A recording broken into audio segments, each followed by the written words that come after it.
Hey everyone, welcome to the RotoGrinders Morning Grind podcast. I'm your host, Stevietpfl. It's Friday. It's November 10th. It is 2023. We have 9 NBA games to talk about here on today's podcast, joined today by my buddy Kyle Murray. You may know him in the DFS streets as KMurrDFS. No, he's not Kyler Murray. He's not playing for Arizona this weekend. Your boy's back, though. You'll get a bunch more tweets. You know how that works. Yeah. Hopefully he has a good return there because I get a couple of hate tweets going back a couple of years. So hopefully none of that. But yeah, looking forward to seeing his return and excited to talk some hoops with you. Oh yeah, did you get your DFS college basketball women's in tonight and play Caitlin Clark? She had 44 points, 8 rebounds, 6 assists. Just a massive game. So yeah, he's a stud. I did not play any college. I didn't even know that was. It's not a thing. Okay. It was me being sarcastic and just wanting to point out the fact that like she scored 44 points and like she would have scored a gazillion fantasy points if we could have played her. She's a baller, that's for sure. That's for sure. I tweeted out that you're all welcome for me saving you from watching this Thursday night football game. So thanks for joining us for this 9-game NBA slate. Hope everyone's having a fantastic Thursday. What's up, Yeezy? What up, Richie? 9 games. We're going to jump right in. We're going to get into breaking down these games and starting with the game that we just watched. Again, I should mention this is so it's Friday. So in-season NBA tournament Tuesdays and Fridays. This is in-season NBA tournament day.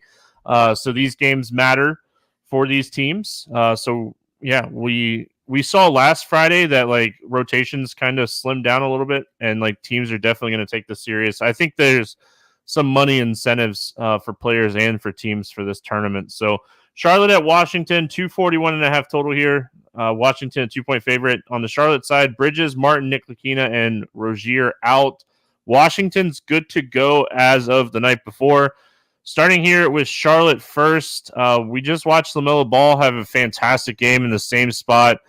Little to no defense played in that game, and just back and forth, up and down. We get 2 of the fastest teams, 2 of the worst defensive teams. You hope this time Charlotte keeps it close, but I mean, I'm going right back to the well on LaMelo and this game as a whole. Yeah, it should be a pretty good one for fantasy purposes. And like you mentioned with no Rozier there, we saw kind of the benefits of that and what that is able to do for LaMelo Ball. I mean, last night was the kind of the perfect ceiling perspective from his usage perspective. 36% usage, 34 actual points. The game before that, obviously the 30-point triple-double against Dallas, which is a tough matchup. So yeah, we know what LaMelo can do, and it was good because he was I've seen some hate for LaMelo on Twitter before those 2 games. Obviously, Rozier being out is going to help, but good for him to have a couple of monster games and silence some of the critics there. Big LaMelo fan. Obviously, really good matchup here. Washington hasn't really been able to stop anybody, and yeah, that's pretty much the main priority for me for this game. Like I do think LaMelo is going to be a pretty top end spend up option in terms of some guys a little bit down the board on Charlotte. PJ Washington, I think, is usually in play for me on most slates, but this is a pretty expensive price tag, $6,700. I do like him. He's a good per minute guy that I don't think really usually gets a ton of ownership, so I do tend to like him, but probably won't get to him a ton of that price. Brandon Miller has had a couple of I think 3 straight games of 30 plus minutes. We haven't really seen him produce though, like that top 5 draft pick that we hope that he can turn out to be. So I do think that for the most part, it's mainly going to be LaMelo Ball from Charlotte for me. Yeah, Mark Williams got in foul trouble the other night. I could see him having a bounce back game here in the same spot. If he can stay out of foul trouble, like he per minute wise was fantastic in that game. He just got into some foul trouble and saw his minutes just kind of dip. So I think, maybe taking some shots on him. I'm with you on PJ Washington. I think he was cheaper on FanDuel. I don't have FanDuel up in front of me. So I think it's LaMelo. I don't think I want to play Gordon Hayward at 7,100. I think that we're going to find some better options in this price range. So I think LaMelo, Williams, and in large field tournaments, Brandon Miller. I still like the overall ceiling. He just hasn't shown it yet. So LaMelo's 9-1 on FanDuel, by the way. So pretty good price tag over there.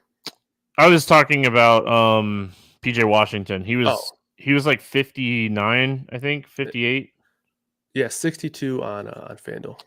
It's still not it's not big enough of a like savings. You want more.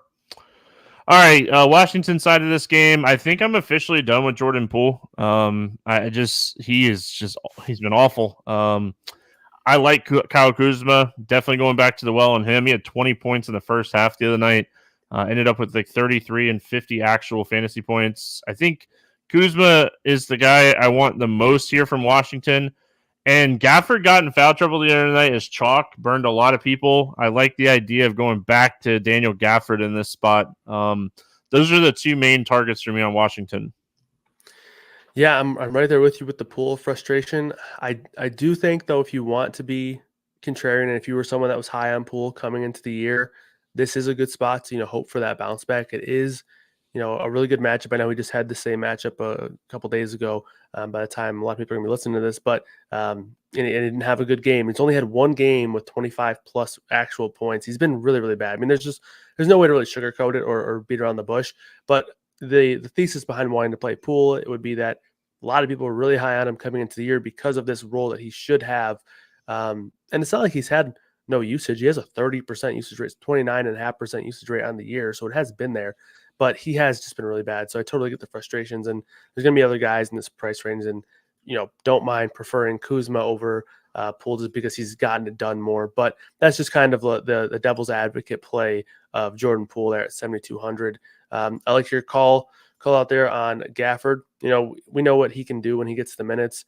30 minutes a couple games ago with 33 DK points. That's kind of the upside that you're getting, about that per minute production for Gafford.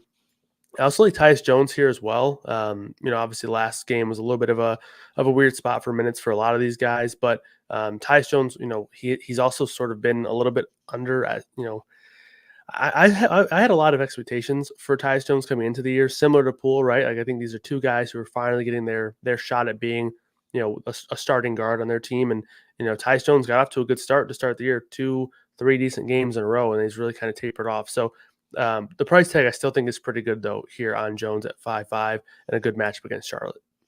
Yeah, the minutes were really weird for Washington because they really didn't bring a lot of people back in that game when it was kind of out of hand. So if you're kind of expecting a closer game, Jones and those guys should get more minutes. Jordan Poole,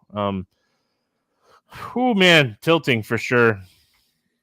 All right, Philadelphia at Detroit is where we go next. 221 total in this game. Philly, a 8-point favorite. Half of Detroit out again. Bogdanovich, Burks, Harris, Ivy, Livers, Morris. Philadelphia is good to go as far as the injury report is concerned. Let's start here with the 76ers. I mean, Maxey, I keep saying that I feel like he's too priced, and he just keeps producing over 45 fantasy points now in 4 of the last 5 games. We know the ceiling that Embiid brings on a nightly basis. What are your thoughts here on Philadelphia? Yeah, I mean, obviously really good spot here for Embiid, but the price tag is up on both sites, but especially over there on FanDuel, 12-2. That's a big price tag. So obviously we'll figure it out more once we get closer to lineup building time and lock. But it might be difficult to get him into lineups, and if so, it could be a good spot to take advantage of Maxey here. 25% usage rate on the year. So I mean, for me, it's pretty much going to be those two guys, and it's kind of been the case for the Sixers the majority of the year. Maxey's been producing really well, 1.26 DK points per minute. And then obviously Embiid, we know what he's been doing, 1.83 and a 38% usage for Embiid. So the main focus, the main priority for me from these Sixers is going to be those top two guys. Taking a shot on a guy like Oubre, isn't too bad here in this kind of matchup and this kind of game script. Detroit, they like to push the pace. They have a couple of turnover friendly guys that might benefit some wings like Kelly Oubre there. So don't mind taking stabs at him, but it's probably nothing that I'm going overboard on. Detroit side of this game, I think going back to the well on Hayes and Sasser. I mean, everyone still out here for Detroit, so these guys seem to be pretty good minutes wise. Like we saw Hayes have another good game. Sasser had a good game the other night as well against Milwaukee. He took 17 shots in that Milwaukee game. That was the most he's taken all season. We saw a nice usage uptick for Marcus Sasser in that game, so I think that is really good to see. I still think Cade Cunningham, I want his price to come down. I know the ceiling is, the potential for the ceiling is there. I just don't think we're going to see nightly 50-point games from him like we saw the other night.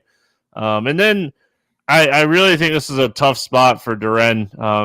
Trying to match up with Embiid, Embiid potentially getting in the foul trouble here. So I think just looking at the wing and guard positions for me for Detroit. Yeah, I agree with that on Duren here. He's been fantastic as a rebounder this year, but this is a really tough spot for him against Embiid. So probably not getting too overboard there. Don't mind Isaiah Stewart though. 5'4" on DraftKings, 5'5" on FanDuel. You can play him at power forward or center on both sides. So I don't mind Stewart, but I do agree for the most part. These guards and these wings are so where most of the interest is going to fall for me. Thompson, I mean, talking about being good on the glass, this guy's just been outstanding as a rebounder. He now has 4 games with 10 plus rebounds already, and he's technically a shooting guard. I know he's playing a lot of 3 for this team, but he's just been awesome as a rebounder. Another guy who's done a good job at racking up some stocks. He's not a very good shooter. I know I saw some Twitter clips of him getting trolled because of a few air balls that he had early on in the season. So you're not expecting a ton of point production from him, but he can fill up the stat sheet. So Thompson's a guy that I don't mind. Cade, his price is down to $8K on FanDuel. I think that price is pretty cheap for a guy who we know is going to have a 32% usage or higher. With guys like Ivy and Burks off the floor, I know you have some guys like Sasser who can come in and get some shots up as well. But for the most part, we should be expecting a ton of usage for Cade Cunningham here. 30% usage or higher in all but 2 games so far this season. And over the last 5 games, he's had 31% usage rate or higher. So he's definitely scoring right now. He's definitely getting a lot of shots up. So I do like Cade quite a bit tonight. I could see him having a big game. He's not a household name yet, but as a young player, he's shown that he has a big ceiling and he has a ton of upside. And you're iffy to play the price, but when you do, the upside and ceiling is there. Yeah. Brooklyn at Boston, 224 total. Boston a 10.5 point favorite. Claxton and Cam Thomas out. Ben Simmons questionable. Boston good to go. Let's go to Brooklyn here first. Man, I've been playing Dinwiddie and and it hasn't been working. And I might finally be out on Dinwiddie as well. We saw Bridges, he had an okay game. We definitely were expecting a little bit more for him, but the guy that really kind of stepped up the other night, rebounding front, was Finney Smith, and he's definitely secure in his minutes, but I don't know what his ceiling even looks like. A really tough team overall to figure out right now is the Brooklyn Nets. Yeah, definitely. Obviously you're dealing with a team with a good amount of turnover when you look at their team from the start of last year to now, but also even just obviously when you're talking about a guy who had a 32% usage rate on the year in Cam Thomas, you have a lot of usage being vacated there, and then a lot of production, whether it be rebounding or whatever it may be, with Dorian Finney-Smith there. So with Nick Claxton there, and then obviously with Ben Simmons being questionable. So a lot of moving pieces here. The first thing that stands out to me is McCall Bridges. I think obviously this isn't a great matchup. Boston, not only were they good defensively last year, they arguably got better. I know they lost Marcus Smart, but they got Drew Holiday, who I think is an overall better player. I guess defense, you can sort of make an argument there, but I just love McCall Bridges as a player. We saw last game, he didn't really do a whole lot scoring. He only had 10 points, and he still posted 38 DK points, 8 rebounds, 7 assists, 2 blocks, 2 steals. So he can just get it done in all sorts of ways. And now with a guy like Cam Thomas being out, that's a huge vacation of usage here. And a lot of that could go to McCall Bridges. So even though it's not a great matchup, I do think he could be one of those guys that sort of is in the mid tier and gets sort of lost because of the matchup. But this is a really good spot for him if you consider just, looking at his team and who is going to be missing there with Cam Thomas out. The next name, I really like Lonnie Walker here in this spot as well. I know he's a little bit more priced up as well, but he's been scoring at a pretty impressive clip, 16 points per game off the bench. He's probably going to be taking over as that next line scorer that Cam Thomas was sort of having that role. And we saw Cam Thomas play games where he's playing 34, 35 minutes despite coming off the bench. 32% usage rate. I'm not saying that Lonnie Walker's going to step in and take all of that, but he's been up there in terms of usage rate on the season so far. He's actually second on this team, 26%. So if he gets up to 28, 30% usage rate, this is a guy that can definitely go out there and put up 25 real points. So Walker and Bridges I like quite a bit, and then we'll see what the starting lineup looks like if Simmons is able to play or not. But if he's out, you're going to have a couple of big men that could potentially step in as value options here. Yeah, I mean Cam Johnson might start. We'll have to kind of monitor. I think he'll be on a minutes limit coming back, but he is probable. He's not on the injury report, so he was dealing with a calf injury, so they might be a little bit careful with him. So pay attention to that news, because if he were to start and if they're going to give him like 25 minutes here, I could see using him in large field tournaments at his price. The Boston side of this game, tough team to figure out when you have four guys that can produce on a nightly basis. I mean, you can even say five guys, because Derek White is another guy that can produce on a nightly basis. What are your overall thoughts here on the Boston Celtics? Yeah, I mean, I think you kind of summed it up pretty well. They're tough to nail down just because, it could really be, obviously Tatum's always going to be first in line in terms of pecking order. He has 30 plus points in all but 2 games this year. And in one of the games where he didn't put up 30 points, he had 15 rebounds and 6 assists. So Tatum is by far the safest producing player from Boston. No surprise there. So he's always the first one I'm looking at. Jaylen Brown, he's had a couple of decent games this year, and he was really cheap on FanDuel. I think in like the 3rd game of the season, and he went off there against Washington. But his price is sort of back up 7-6 now. I'm not overly, excited about anyone on this team, to be honest, just because of, the kind of the roles that you kind of mentioned, that they're all kind of eating away at each other outside of Tatum. I do think that the price is fine on Tatum. He's kind of priced in the kind of the LaMelo Ball tier, which I do think is pretty interesting, because I do think that although Tatum does have to deal with 3 other pretty strong producers on his team next to him, he still has that same ceiling, and he's definitely a better player and a better producer when he's on than LaMelo Ball. So I think Tatum is still definitely in play here in this price range, and I don't think a ton of people are going to get to him because of a guy like LaMelo Ball, who I do think will attract a lot of attention with Rozier out. So it's pretty much Tatum or bust for me for Boston. Do you know how many times Tatum's gone for 6x on DraftKings this year without looking? I would say 2. 0. Okay.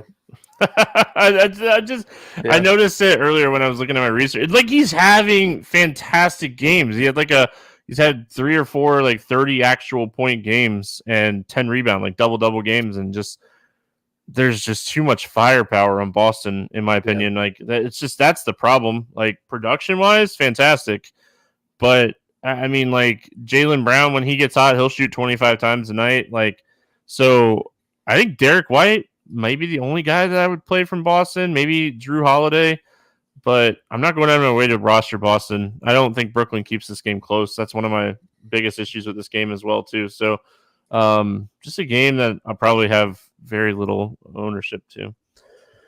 Utah at Memphis, 228.5 total. Memphis a 4.5 point favorite. Kessler out. And then on the Memphis side, Adams, Clark, Morant, Rose, Tillman out. Contra questionable. Starting with Utah, we saw Kelly Olynyk tilt everyone in. Anybody that played DFS the other night, Kelly Olynyk tilted you. Even if you didn't play him, he tilted you. He fouled everybody. It was a bad game. It wasn't a good game. It was awful. We saw Keontae George draw a start. He's 4,700 after being 3,800. He was very chalky the other night. I'm okay with people playing him. I don't think I want to play him. I think the price increase for me is enough. I think I want to continue to take shots on Jordan Clarkson, and I mean potentially going back to the well here on Kelly Olynyk, and hoping that he just stays out of foul trouble, getting a start here with Kessler being out. Or even if he doesn't start, I think if he stays out of foul trouble, plays 26 plus minutes.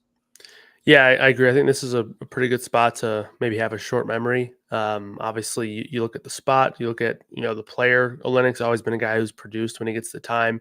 Even this season, in a backup, not even a backup role, almost evenly just a reserve role, he's averaging 21 DK points per game. That was one of his worst games of the year, despite him being in line for an increased role, and a lot of that obviously due to foul trouble there. That was his 2nd worst game on the season. So I think this is a good spot to just kind of have a short memory, forget about it, and hope that he's able to see those uptick in minutes, because if he does do that, then he is going to see 25, 26 minutes, like you mentioned, kind of whether or not he starts, which I don't think it's a guarantee that he starts. They were rolling Kessler off the bench at times, but obviously with John Collins there. But whether or not he starts, he can play 24 to 26 minutes, and this is a guy who can be a 1.2 fantasy point per minute guy. I like Clarkson here as well. I think he's going to be kind of a tournament play for me. Obviously, coming off the big game, he scored 33 points last game, 45 DK. That's kind of what you need for him to have a really big DFS night. You need him to score, and he hasn't really been doing that a whole lot, but I still like him here. He is a guy who, he can't get hot as a shooter. I don't think a ton of people are going to get to him there. And then same goes for John Collins, who I think theoretically he should see an uptick in terms of his ceiling for minutes there. Obviously, last game was a little bit of a blowout, so maybe he lost some minutes there at the end of the game. I don't think that means you're going to see him play more minutes automatically because of the fact that Walker Kessler being out, but it just increases his ceiling there and his range of outcomes. So I think those three names, Clarkson, Collins, and Olynyk, are my favorites. Never mind anybody wanting to take a stab at Lauri Markkanen at lower ownership, but I think I just like mid-range options elsewhere. Memphis side of this game with Tillman being out. Bismack Biyombo is 4,900 now. Like the price was 5,100. He was 3K the first night it happened. The minutes seem to be very secure. And he was 1 point away from having a double-double the other night against Miami. Like, is he someone that's worth a value play? We saw Marcus Smart have a really solid game the other night. We know that Triple J and Bane are the two ceiling plays here. And then Sante, his minutes are increasing enough for me to be very interested in him. Knowing that he could play the 5 against a Kelly Olynyk type and maybe even draw a 30-minute game here. So I think Sante is someone you take shots on at 4,800 as well. Yeah, I think him and Biyombo are both pretty strong value plays here. You mentioned Biyombo played 30 minutes, Aldama 27 minutes last game, and 12 points, 8 rebounds. Both of these guys have double upside, even if they don't play a ton of minutes, just because they are good producers. Aldama's a little bit better of a scorer than Biyombo. Biyombo probably more upside to fill up the rest of the stat sheet. I do think if it's a spot where maybe Biyombo comes in extremely popular, maybe it could be a spot to sort of look for Aldama as a leverage play. And also, Aldama has power forward eligibility, so maybe he's just easier to get in lineups just in general. In terms of the FanDuel positioning, Biyombo's center only, and Aldama does have power forward and center eligibility. So maybe Aldama is just the guy who people play more because they can play him at power forward. But curious to see where the ownership comes in. But I do think both of those guys are in pretty good spots here as value options.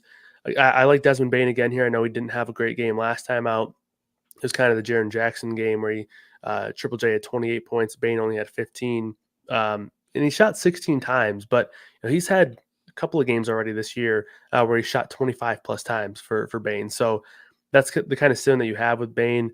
And again, I think he's going to be a pretty good mid-range play. And I mentioned Lauri Markkanen. Bane's a guy that I prefer over Markkanen here, 8,500. I like him quite a bit, but I do think for the most part, the exposure is going to come with these value big men for Memphis.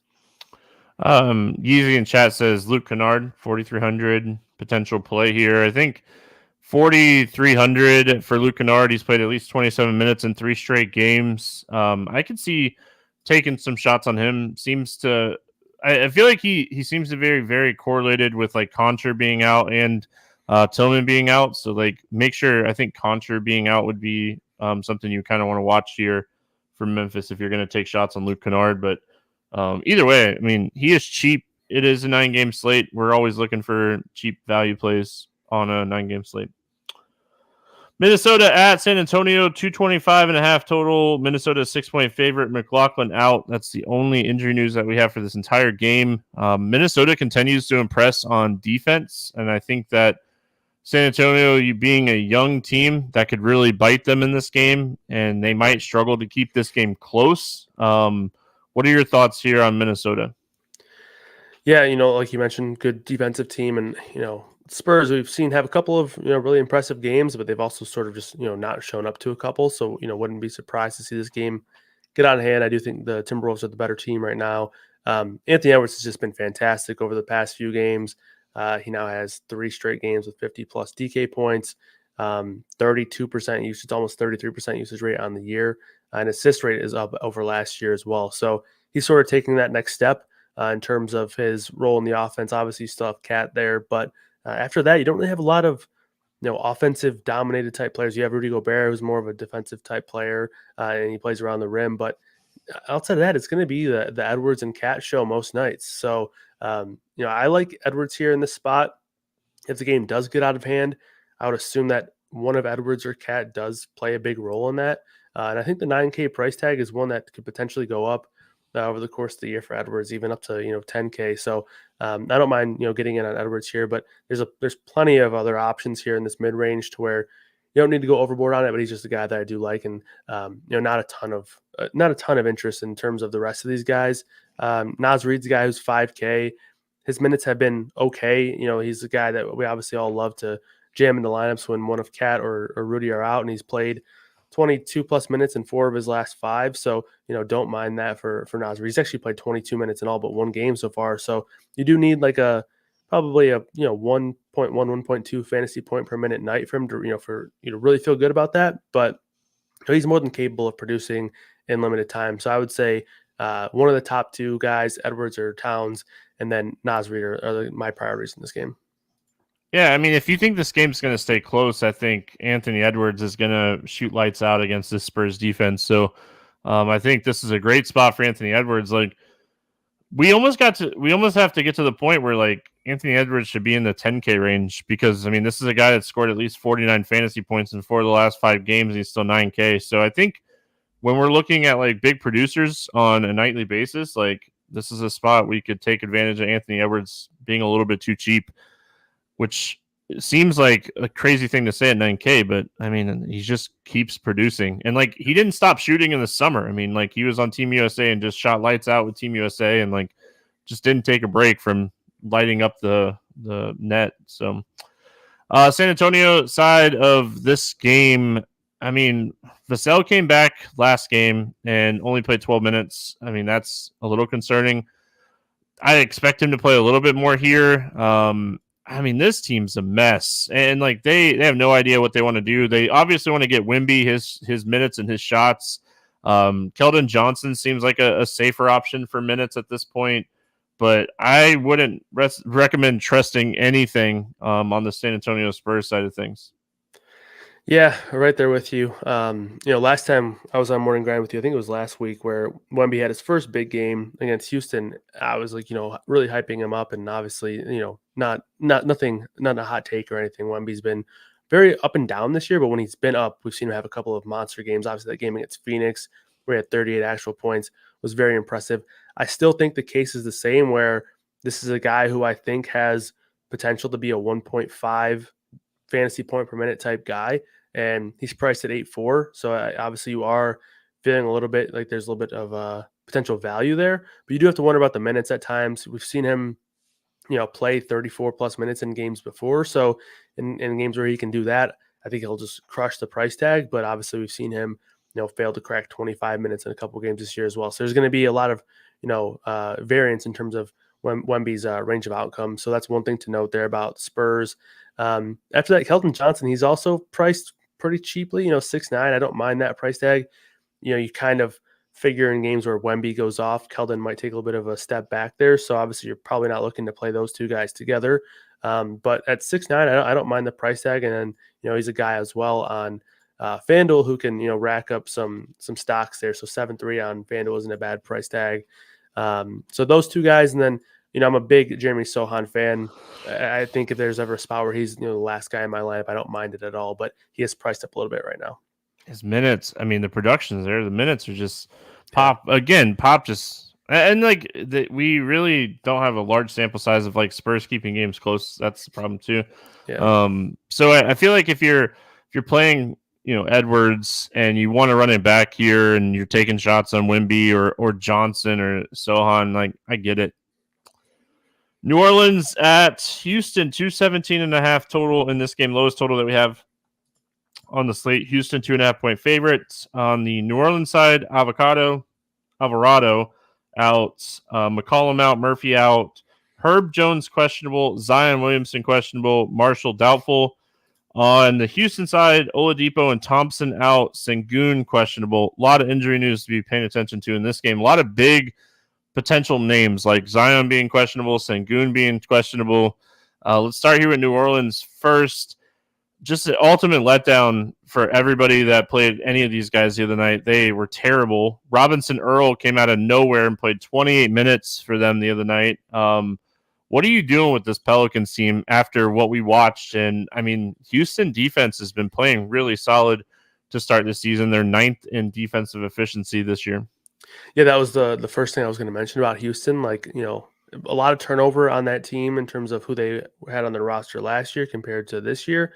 But, their defense has been pretty solid. And, I think everyone likes to pick on Dylan Brooks, but he's been a big part of that. He's been really solid on the defensive end. Van Vliet, good defender.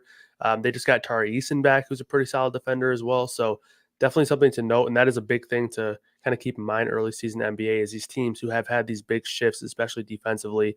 But again, I think this is a good spot to have a short memory if Zion is out, just because again, like if Zion and if Zion and McCollum are out once again, you're expecting a ton of usage for Ingram here. He had 35% usage rate last game, 34% in the game before that, and he has failed pretty miserably in both of them. Just to be frank, like he has not had any sort of elite production by any means. But whenever you have a guy that's going to have that sort of role and that sort of usage, and a guy who is a good scorer specifically, I think you just kind of ignore the fact that he has had a couple bad games, and you treat him as a strong play once again here. And he only gets better if the field is maybe off of Ingram because of a couple letdown spots, or maybe because they are seeing that Houston has been improved defensively. So I think it's a spot where you kind of go right back to Ingram, or at least evaluate him as a really strong play again. Jordan Hawkins, if McCollum and Zion are out again, I think he's in play as a value option, and he's not even necessarily really a value option anymore at 5,600. But I mean, we just have seen this guy just get on the court and just not be afraid to shoot the ball. He had 19 shot attempts 2 games ago. He's had 19 plus shot attempts now in 2 games, and 11 plus shot attempts in 5 of his last 6. So he is, not afraid to shoot the ball at all. So he's going to get additional minutes with the absence of these guys here. That's definitely a nice step up for him. And same thing goes for Daniels here. You mentioned JRE. If he is able to, project for similar minutes with the same sort of rotation out, Herb Jones and I think Zion will be the main two being out that will allow him to play some minutes. I think he's right back in play as a strong option.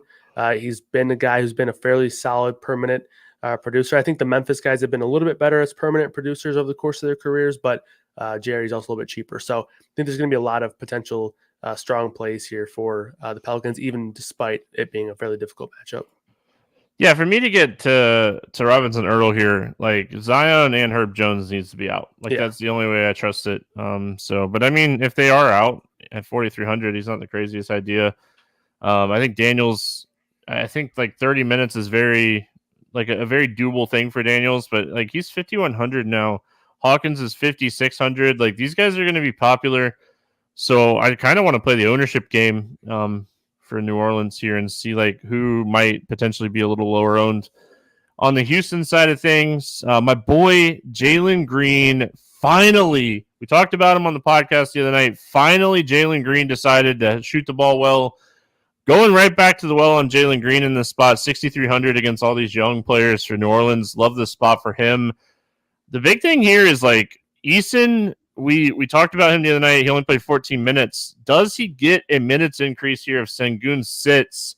Jabari Smith looks like a fantastic play if Sengun isn't able to play here.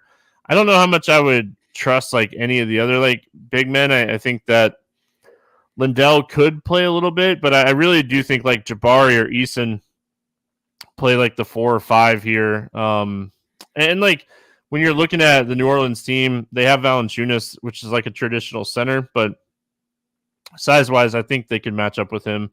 What are your thoughts on Houston?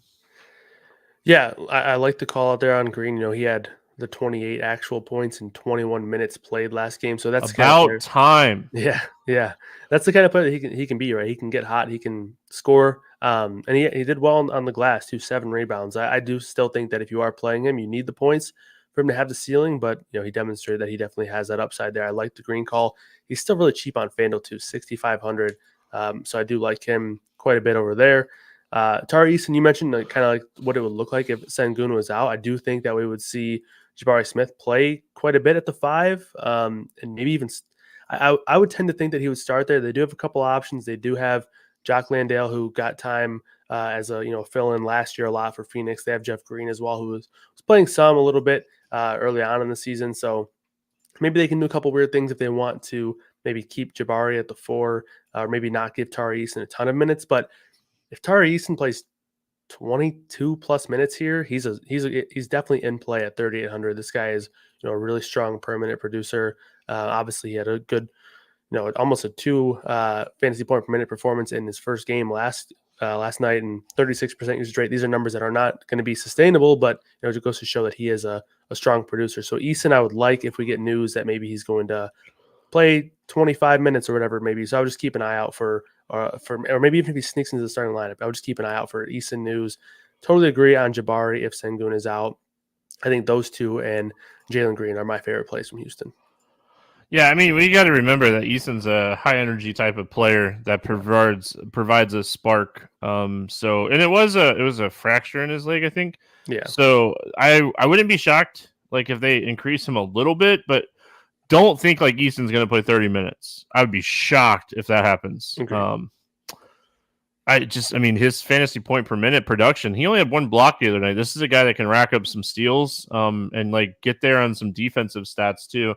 So yeah, really like Easton if he randomly draws a start if Sengun doesn't play. All right, moving on. We got the Clippers and the Mavs. This game has a 232 total. Dallas a 2-point favorite. Plumlee out for the Clippers. Kleber doubtful and Lively questionable for Dallas. We'll start here with the Clippers.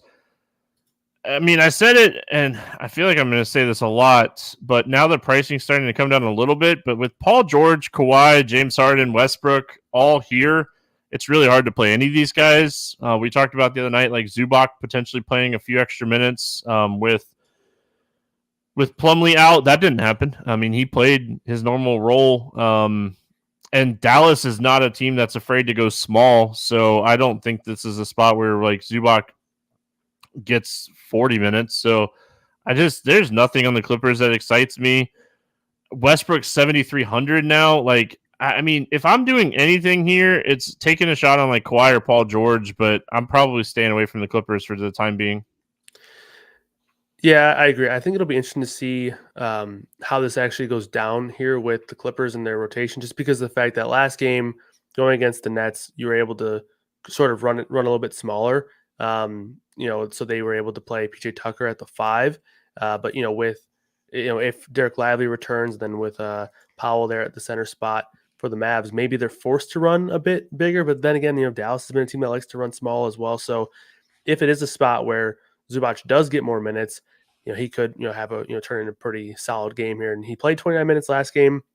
He had 10 and 10. So I still think I wouldn't mind taking a shot at Zubac here, 5,700, and just hoping that with Powell and Lively out there, they want to have a big man out there for a little bit longer. So Zubac, I still think is pretty interesting. Other than that, I pretty much agree with you. It's tough to really have a ton of interest in these. I guess the big 4, I suppose, with Westbrook, Harden, Kawhi, and Paul George. So probably won't be overweight or really overly interested in any of these guys in the Clippers outside of Zubac. Yeah, I mean, Dallas side of this game too, like obviously we love Luka and he is someone that has a massive ceiling, but I mean his ceiling drops a little bit with Kyrie playing, and Kyrie's ceiling is obviously lower with Luka playing. I mean, it's tough for me to love the Dallas side of this game. If Lively is back with the illness, like maybe you potentially take some shots on him. But I mean, if anything, I'm probably, this is a game I just hope kind of stays low scoring. It has one of the higher totals, and I feel like you might like force yourself if you're playing like MMEing like 20 or 150 lineups, like you're going to force yourself into some builds of this game just because of the total. But I mean, me being a single entry or 3-entry max player, like I just don't see any upside to this game. Yeah, I'm with you. I mean, like Luka obviously is, if you wanted to, find him in your lineups, obviously no problem there. It is a very difficult matchup. We'll have to deal with Paul George and Kawhi all game, and it's never fun. But Luka is one of those guys that he can beat anybody, right? So maybe he gets a little bit of extra juice here going against a potential conference contender there. But I agree. I think the price is up, and we've talked about a couple guys who are almost $2K cheaper that I like with a little bit more upside based on their salary. So tend to agree with you there. I think if you aren't playing Luka and Kyrie, though, I do think Tim Hardaway is a fairly interesting play. Obviously, you're going to need someone to score, right? And if Kyrie and Luka, aren't getting it done, Tim Hardaway's kind of the next in line, right? He's averaging 18 points per game. He's had a couple of games, 2 games over his last 5 with 21 plus actual points. So Tim Hardaway, I think, would be a guy who naturally would make sense in lineups if you aren't playing Luka and Kyrie, because if Luka gets going, or even if Kyrie gets going, they're really going to set you back. So if you're fading those two, naturally, I think Hardaway makes some sense. All right, Thunder and Kings, 225.5 total here. Kings a 1.5 point favorite. Kendrick Williams out for the Thunder. Fox out for Sacramento. Same old story that we've had here for the last week or so. We'll start with the Thunder. I think this is a high upside SGA spot. This is a guy at 10.5 that it's really tough to pay the price tag, but like the usage is massive. I think this is one of those spots he could have a big game, because I think overall it's a tough spot for Holmgren. Like Sabonis isn't the best defender, but like he is a high usage like big man, and like that could potentially lead to Holmgren getting into some foul trouble. We've seen that happen a few times this year. So like I think this is a SGA go bonkers game. I have a ton of interest in him in tournaments. I think a lot of these other guys are priced appropriately because SGA was out there for a few games, and we saw the pricing kind of move around. What are your thoughts on the Thunder? Yeah, pretty much lockstep with you there. SGA, I think, is in a really good spot here. I will say I tend to think that the matchup for a guy like SGA when a guy like De'Aaron Fox is out of the game is a little bit better, just because of the fact that De'Aaron Fox is going to try to just run up and down the floor as fast as possible, and SGA is more of a half court player. He can kind of do it all, but a little bit better in my opinion in the half court. So I think this actually sets up to be a pretty good spot here for SGA. And to your point, I don't think it's going to be the easiest time for Holmgren. I do think that he's going to be a really good permanent producer. We've seen some upside from him here, but Josh Giddey, he has just been very unimpressive so far this season. So I do think that if I am looking at a Thunder player, SGA is definitely the guy for me. And then outside of that, there's not a ton of guys that I'm overly thrilled about. Jalen Williams hasn't been bad, but he hasn't been anything like exciting from a DFS perspective. Obviously, he's playing some really good minutes, and he was a really good permanent producer last year. So if you wanted to go there, you can. But I do think that with SGA taking up so much of the usage, and then with Holmgren kind of being added to the rotation, we have seen Jalen Williams really take a step back in terms of his role on the team. So it's probably just going to be SGA for me from the Thunder side. Yeah, I mean, the pricing just kind of force you to either pay up for SGA or hope that none of these guys have one of those like big games. So, Yep. I mean, at the end of the day, like we are a first look podcast. You're gonna have 5-6 of these studs and try to narrow it down.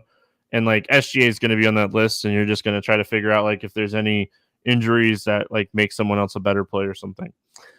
The Kings side of this game, it has been kind of a mess with Fox out. I still think like Malik Monk is the high upside guy. Like he shot 0 for 7 from 3 the other night, 4 for 16, and scored 46 fantasy points. Like he finally had that like upside game against Portland. I like his price at 6,000. I think that he's obviously someone we should be looking at. Davion Mitchell continues to start, but he's just not a high producer. We talked about this for years. I could see Sabonis having a good game against the young front court for the Thunder, but I think Monk is the guy I'm looking at.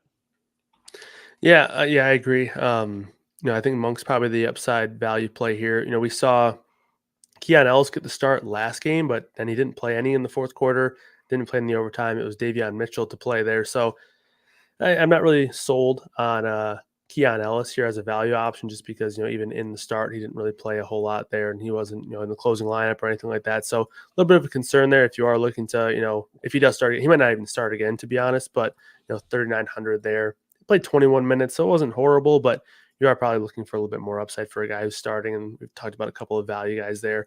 So other than that, like I pretty much think that we're in lockstep there with Malik Monk. A couple of these guys have just been looking absolutely terrible. I don't know if you saw it, but Malik Monk was like tweeting about, fans and their parlays, and then Kevin Huerter backed him up, and then a bunch of prop bettors were just roasting them. So that was pretty funny, I guess. They were doing it respectfully, so it was funny. But Huerter had a good game last time out. Obviously, the OT helped, but I just don't think that, outside of Monk, I'm looking at a ton of these wings with a ton of upside here.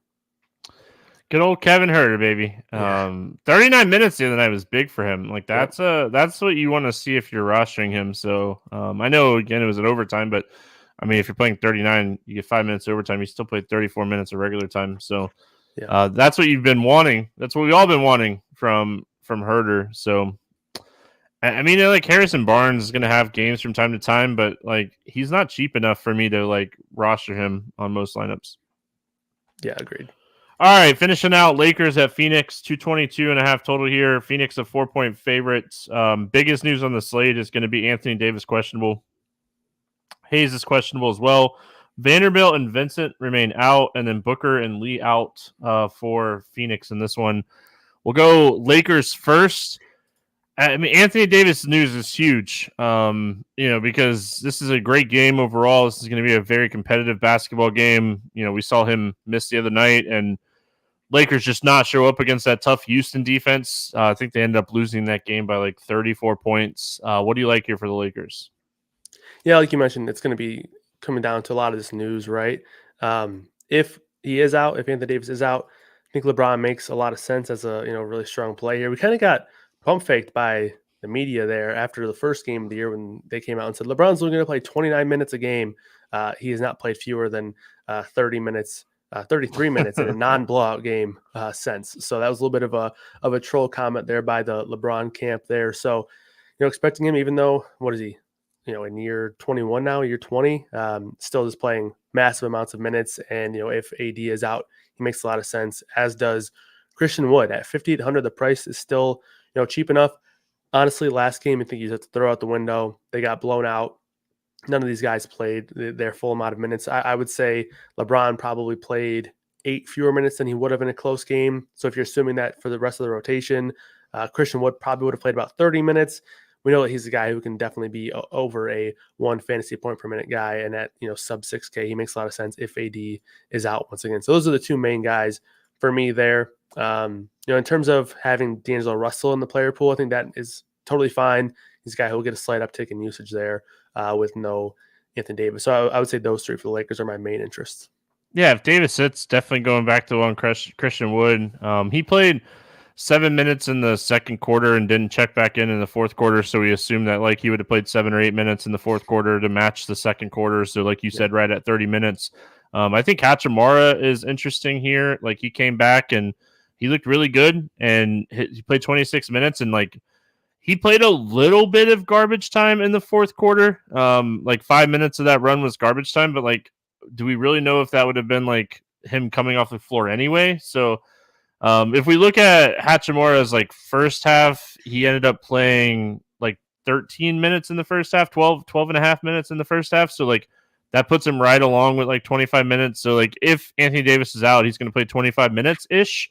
I think he's going to be a high usage guy. When you look at the second unit, like Cam Reddish, Max Christie, I'm trying to think about who else they play on that second unit. But like what I'm trying to say is like his usage is going to be really solid on that second unit. And if he's playing really well, do they let him close over like a Taurean Prince type of play?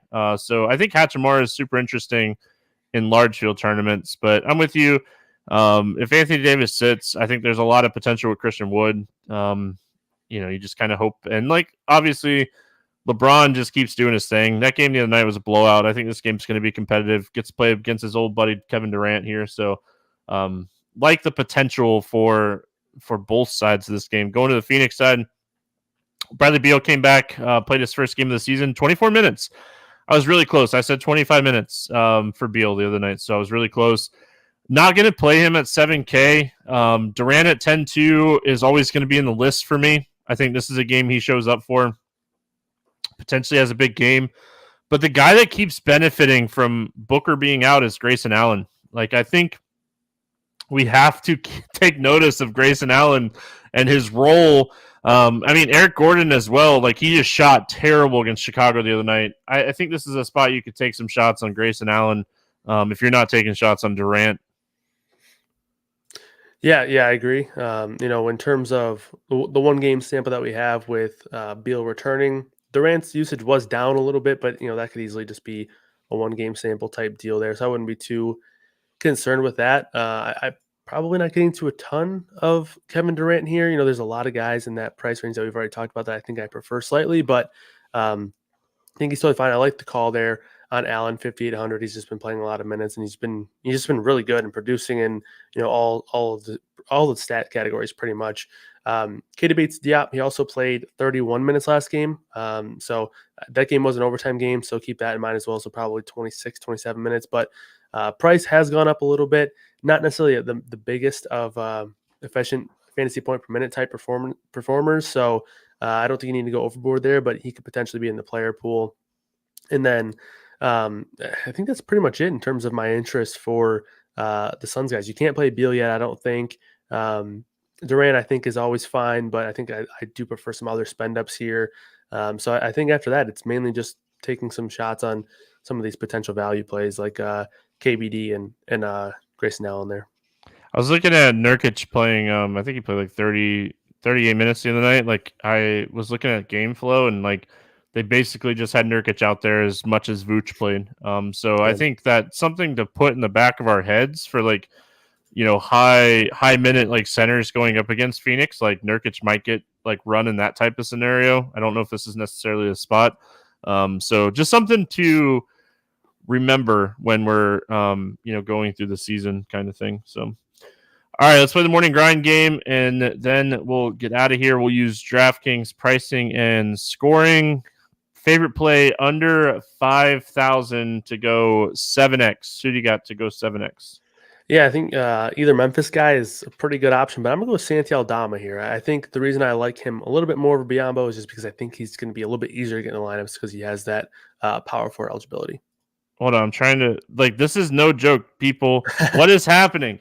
Like this happened so much the other night too. Like we have these big NBA slates and we're on the same value, guys. So kudos to you. I'm on the same guy. I will go. Man, I wasn't ready. I was like, there's no way he's gonna pick him, and of course you pick him. I'll go. Mine's a little bit riskier. I want Anthony Davis to be out for mine, but give me Hachimura here at 4,600 for 7x. Over 8K to go under 5X. Who is your bust? I think there's a couple of options here that you can take, but I'm going to go with, and a lot of them come from the same team, to be honest, but I'm going to go with James Harden here. I think the reason why I go Harden over some of the other Clippers guys is because I think he's a little bit more scoring dependent. If he doesn't have the points output, he can fall behind a little bit more. So I'll go with Harden there. Yeah, I mean, I agree with you on Harden. I don't have really anything that I like. I'm gonna go. I'm trying to decide if I want to go Kawhi or Paul George. Give me Paul George at 8,800. I just there's too many mouths to feed for the Clippers right now. Favorite 6x play. Who do you got? This one was tough. There was a couple of guys that I really liked in the mid-range, but ultimately I think I'm going to drop down in price a little bit here. I'm going to go with Jabari Smith, 5,900. Honestly, whether or not Sengun plays, I like him, but I'm assuming there's at least a remote chance that Sengun is out here. So I'm going to go with Jabari Smith, maybe get a little bit more time at the 5 if Sengun does sit. But regardless, under 6K, I like him quite a bit here. I'm going to go Anthony Edwards. I mentioned it when we were talking about it. I think he's underpriced, and which is crazy because he's 9K. Yeah. But I think Anthony Edwards is underpriced. Good matchup against San Antonio, over 50 fantasy points in 3 straight, and just absolutely shooting lights out right now. And like the assist rate is going up for Anthony Edwards, and like that is a product with like Cat being healthy. That's the biggest thing for him. Let's get weird. GPP play of the day. Who do you got? Yeah, so in terms of getting weird, I guess I don't know if this quite fits the mold because I don't think he's the weirdest play, but I don't think many people are going to play him. I think he could be sub 3%.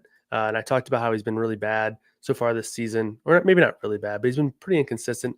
I'm going to go with Tyus Jones here. I think that this game is going to be a pretty good one from a fantasy perspective. He's 5,500.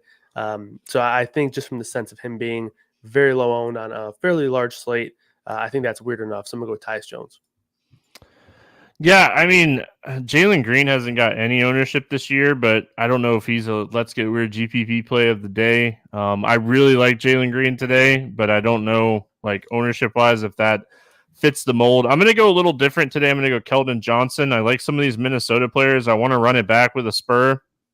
Yeah. I'm hoping we get like a big like 15 plus shooting night, like type of attempt night for Keldon Johnson tonight, and I think that's what I'm going to be looking at. So I like this spot for him, so I'll go with him for my Let's Get Weird GPP play of the day. We do have some props up. We do have some pick and plays up, so we will play the pick 'em or prop or bet if you like a team total or something for the morning grind. What do you like throwing it at you here? Do you have a pick ready to go? Because I want to pull up to see if there's any lines or anything right now. Yeah, I mean, I really like the Mark Williams rebounding total. It's at 8.5 from a couple places that I saw it. Got in foul trouble the other night. I think this is a nice bounce back spot for Mark Williams. I'm going to go over 8.5 rebounds for Mark Williams in this spot. I like that. I'm going to go with Cade Cunningham over 23.5 points. I know the line's up a little bit. He's been a guy who's kind of been hovering around 21, 22 points, but it's not the easiest of matchups. But Philadelphia also not as good defensively as they've been over the past couple of years. And like I mentioned, just that usage that Cade has had recently, especially with these other guards out. So I'll go Cade over 23.5. Solid stuff. Kyle, any final thoughts before we get out of here? No, I would just say, make sure you guys are staying up to date with the projections and all that injury news, because there's going to be a lot of it leading up to the games here. There's going to be a lot. Again, we're a First Look podcast. We try to give you our first thoughts here on the slate and adjust throughout the day. Like, just adjust. Yep. Hope everyone has a fantastic weekend. If you're looking for the NFL podcasts, we recorded it yesterday, so that is up on the podcast feed. I am off for a week. I'll be back in a little over 10 days, so hope everyone enjoys TJ hosting. Hopefully he remembers to hit the live button. Appreciate everyone hanging out with us over there on YouTube. Have a great weekend. We'll be back on Monday. Talk to you then.